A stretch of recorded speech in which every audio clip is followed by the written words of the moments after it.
Try again. I read a Substack, or I experienced a Substack this morning, which was basically a sort of Alan Watts, Rumi realization of awareness, and that if you stop the world and you breathe in and you realize what's going on, that you will be filled. There will be a great sadness. There'll be a great loneliness.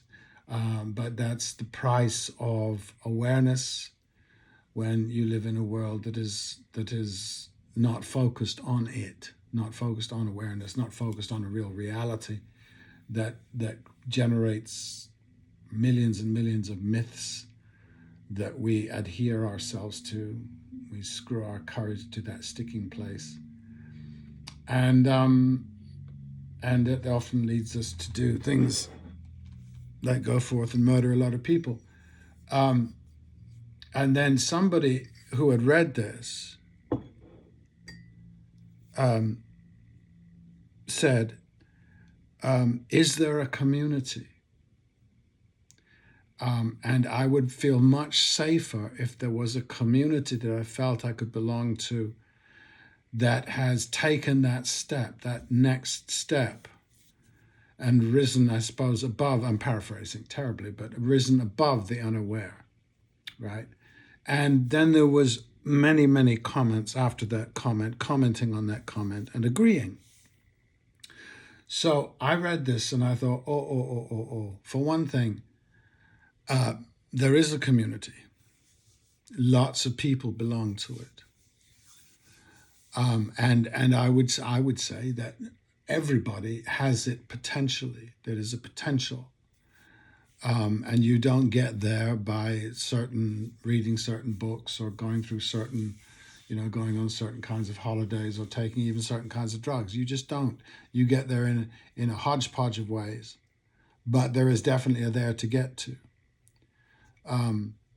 But as the piece actually says obliquely, the need of community is probably the end or loss of consciousness. Consciousness is singular. Membership of a community that assumes it is conscious and the rest are not. A garden with that kind of wall, that monoculture, that need of community generates toxic religions, political parties, Zionisms, and Nazisms. Our society, the one we created, the one whose founding documents are revered as evidence of superior consciousness, mitigates against awareness. We created it, this community of that assumption. It seems to me that part of the great grief, as this Mr. Alan Wattsy type person was referring to, part of the great grief is the solitary nature of awareness.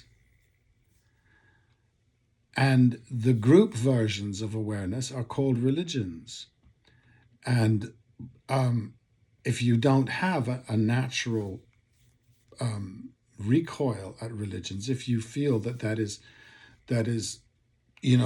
this agreed upon set of rituals, precepts, values, or whatever you want to call it, this agreed on by a large number of people makes you feel safe. That is not the same thing as awareness.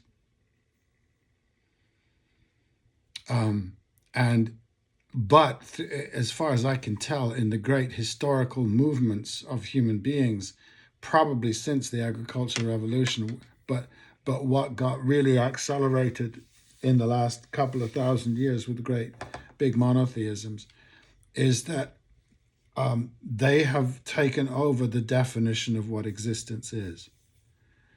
I watched a wonderful, I think it's called Myth History or History of Myth or something like that. It's a podcast, and it seems to be a lot of people who are lapsed fanatics. In other words, people who used to be very, very taken with religion and have since seen some kind of light. And by this, I'm not trying to criticize I'm not trying to criticize what religion is. I'm just saying that the if you don't feel safe in the world and you want to feel safe in a community, that is not what religion should be. It's what it turns out to be, but it really isn't the pretext that is laudable, let's say. Um, it's led us where we are.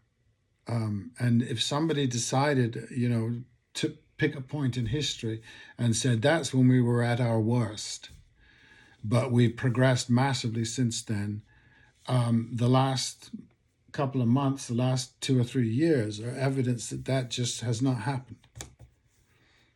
Anyway, as a tangent to that Substack piece, I read this: Western cultures believe we must be alive for a purpose, to work, to make money. I would add to, procreate, to have a family, create a society. But some indigenous cultures believe we're alive just as nature is alive, to be here, to be beautiful and strange. We don't need to achieve anything to be valid in our humanness. And I take this to be a very cogent statement, particularly in myself. That's exactly how I feel about existence. And I will accept all of the insults that go along with that. And like laziness or unambitious or any of those kinds of things. Go right ahead. I really don't care. But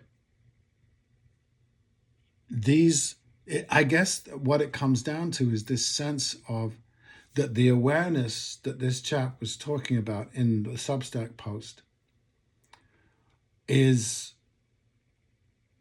joined to solitude. And it creates a person in its greatest form. It creates a person who is in fact extremely useful to community, who's not judging. What this person's comment is really extraordinary judgmental. In other words, is there a group that I can join so I can go and be in that community and be protected from this other community or these other communities that are threatening me or us, or however you construe the enemy. And the evidence of this thinking or this conviction is absolutely everywhere right now.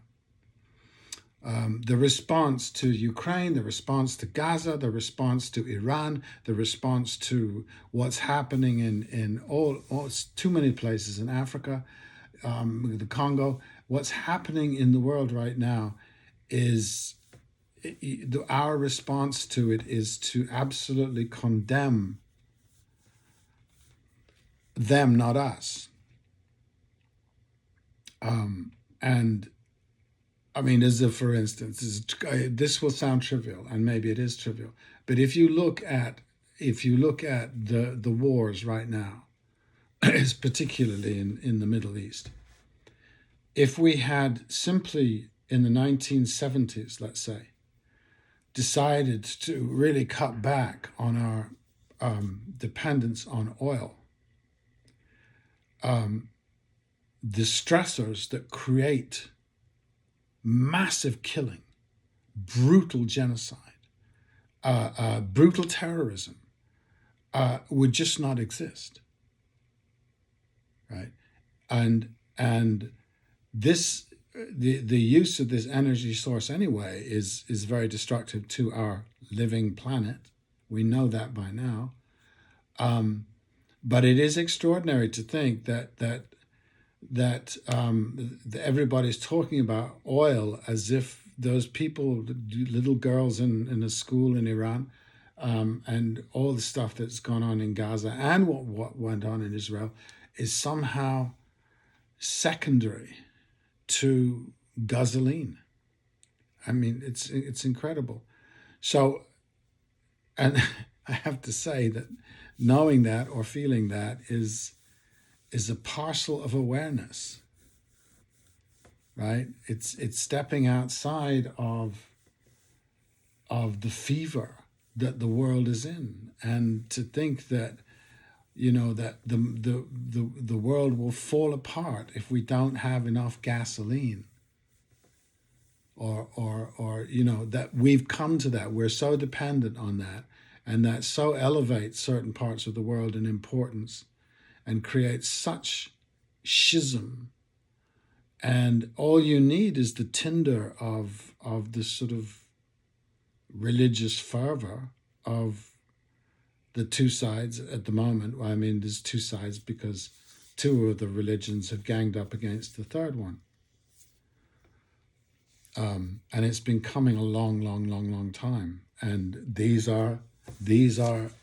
religions are what, with very, very little dressing up or dressing down, are actually communities of the aware. That's how they think of themselves. And that their awareness, their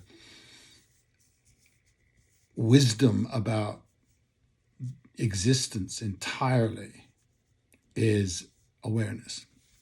And we need to look at that, because this is the result of calling that a community of awareness.